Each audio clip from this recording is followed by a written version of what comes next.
60 points away from Dow 20,000. It's a game of inches at this point, especially when you look at the overall picture. Federated always looks at the overall picture. $364 billion in assets under management. Federated's chief equity strategist, Phil Orlando, as you look at all that's been happening, you like two of the sectors that are so touchy right now.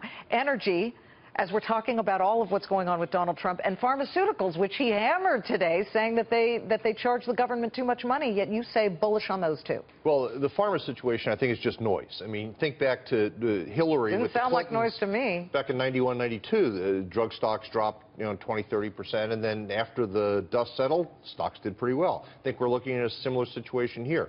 Celgene, one of the names that we like, got hit today like everybody else did, but you got a nice solid 20% grower. Stock's probably trading at about $115 now. We think it's a $140 stock looking out over the next year or so. Donald Trump, I think what you're saying is saying the exact same thing Hillary Clinton has said, what Bill Clinton said, but look at Celgene, it's been looking really good. Today's a buying opportunity, you say.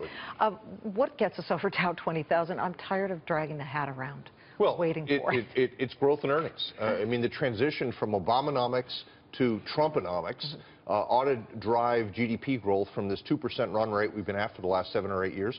We think we'll be at 3% once all of this stuff passes in 2018. That gets corporate earnings to $140, S&P 500. An 18 multiple, given the inflation expectations, we think, 2,500. 2,500 S&P? We've got a while to go on that. It's harder to move the S&P that far, isn't it? But 2,500, I mean, we're at, 2270 now, 2280. It's, and we may price some of that in before the end of 2 years if we actually get some traction on some of the stuff Trump's talking about. Sitting in this seat yesterday, we had Jeff Gundlach, $100 billion in assets under management, and he said even he was amazed and surprised at the 180 sentiment has done since Donald Trump has been named president. Are you? Confidence, every confidence indicator we look at has gone vertical. And the way this works historically is that confidence leads and the economy and the corporate earnings follow. So what's missing here is he going to get the stuff that he wants to get done through Congress?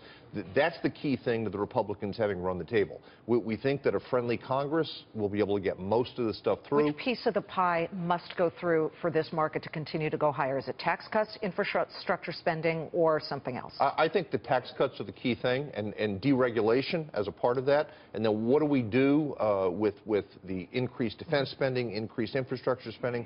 All of that as a mosaic is going to be beneficial to the economy and the markets. Look at this, Phil, up 90 points right now. While you were talking, I think our viewers got excited, maybe jumped into the markets here.